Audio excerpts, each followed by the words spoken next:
ప్రస్తుత రోజుల్లో వార్డు మెంబర్గా గెలిచినవారే ఒక రేంజ్ మెయింటైన్ చేస్తున్నారు. కారు, లగ్జరీ లైఫ్లతో ప్రజల్లో ఓ విధమైన హైప్ని క్రియేట్ చేస్తున్నారు. అటువంటిది ఎమ్మెల్యేగా గెలిస్తే అమ్మా ఇంకేమైనా ఉందా? ఆడి రేంజ్ రోవర్ కార్లతో హడావుడీ చేసేస్తారు. మరి ఎమ్మెల్యే అంటే మినిమం ఉంటుంది కదా అంటారు. అవునా? కాని అందుకు పూర్తిగా విరుద్ధం మనం ఇప్పుడు చెప్పుకోబోయే ఎమ్మెల్యే. కనీసం ₹1,00,000 బ్యాంకు బ్యాలెన్స్ లేదు కాని 1,00,000 మెజారిటీతో గెలిచిన ప్రజాప్రతినిధి ఆయన. అటువంటి ఆయనకు సొంత కారు లేకపోవటంతో అద్దెకారులో అసెంబ్లీకి వచ్చారు. దీంతో ఆ పార్టీ కార్యకర్తలే కారు కొని ఇచ్చారు. ఇప్పుడు దేశవ్యాప్తంగా చర్చనీయాంశమవుతున్న ఈ ఎమ్మెల్యే ఎవరు? ఆయన బ్యాక్గ్రౌండ్ ఏంటి? తెలుసుకోవాలంటే ఈ వీడియోను చూసేయండి లేట్ చేయకుండా. పవన్ కళ్యాణ్ తప్పటడుగులు వేస్తున్నారు. ఎలాగైనా గెలవాల్సిన ఎన్నికల్లో ఓడిపోబోయే అభ్యర్థికి సీటు ఇచ్చారు అని గుసగుసలాడారు పోలవరం జనసేన ఎమ్మెల్యే అభ్యర్థి చిర్రి బాలరాజు గురించి. కాని పవన్ కళ్యాణ్ మాత్రం నాపై నమ్మకం ఉంచండి, బాలరాజు గెలుస్తాడని నమ్మకంగా చెప్పారు. కాని సొంత పార్టీ నేతలతో పాటు విపక్షాలు సైతం ఆ మాటలను నమ్మలేదు. ఎందుకంటే ఆయనో సామాన్య గిరిజన రైతు కుటుంబం నుంచి వచ్చిన వ్యక్తి.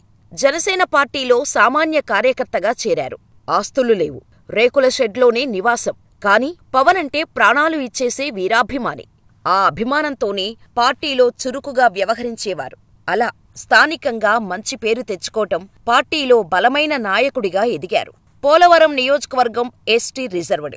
అటు పార్టీ క్యాడర్లోనూ మంచి పేరు, సామాజిక వర్గంలోనూ కలిసి రావటంతో 2019 ఎన్నికల్లో సామాన్య కార్యకర్తగా ఉన్న చిర్రి బాలరాజుకు ఎమ్మెల్యేగా అవకాశం కల్పించారు అధినేత పవన్ కళ్యాణ్. ఆ ఎన్నికల్లో ఓటమి తప్పలేదు. మళ్లీ 2024లో పొత్తులో భాగంగా ఎమ్మెల్యే టికెట్టు రూపంలో అదృష్టం తలుపు తట్టింది.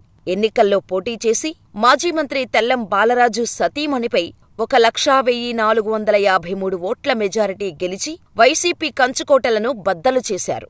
అలా వైఎస్సార్సీపీ అభ్యర్థిపై ఘన విజయం సాధించి అసెంబ్లీలో అడుగుపెట్టారు. ఎమ్మెల్యే అయినా సొంత కారు కూడా లేని పరిస్థితి. ఎంత కాదన్నా నియోజకవర్గానికి చెందిన ప్రజాప్రతినిధి.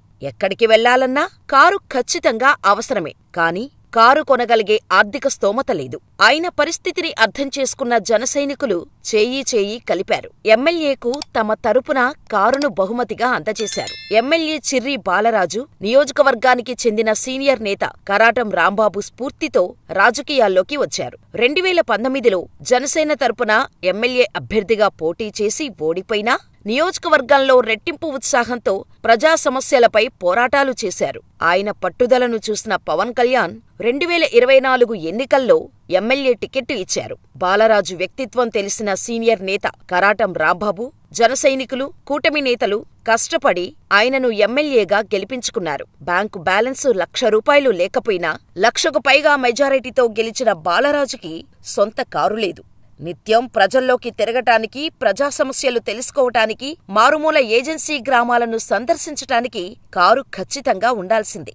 అయితే ఆయన పరిస్థితిని గమనించిన సీనియర్ నేత కరాటం రాంబాబు కుటుంబం, అలాగే బుట్టాయగూడెం గ్రామం జనసైనికులు సేకరించిన కొంత డబ్బుతో ఫార్చునర్ కారు నిమిత్తం డౌన్ పేమెంట్ చెల్లించారు. మిగిలిన డబ్బుల్ని ఎమ్మెల్యే జీతంలో వాయిదా పద్ధతిలో చెల్లించే విధంగా ఏర్పాటు చేశారు. ఒక సామాన్య నిరుపేద రైతును ఎమ్మెల్యేగా గెలిపించడమే కాదు, మొత్తం 175 ఎమ్మెల్యేలలో తమ ఎమ్మెల్యే ఏమాత్రం తీసిపోడు అనే విధంగా కరాటం రాంబాబు బుట్టాయగూడెం జనసైనికుల ఆధ్వర్యంలో ఎమ్మెల్యేకు కారును అందజేశారు.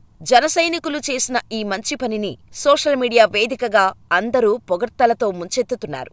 ఓ మనసున్న ఎమ్మెల్యే కోసం అభిమానులు, కార్యకర్తలు చేసిన పని ఇది అంటూ ప్రశంసల వర్షం కురిపిస్తున్నారు నెటిజన్లు. మరి జనసైనికులు తమ ఎమ్మెల్యేపై చూపించిన అభిమానంపై మీ అభిప్రాయమేంటో మాకు కామెంట్ చెయ్యండి.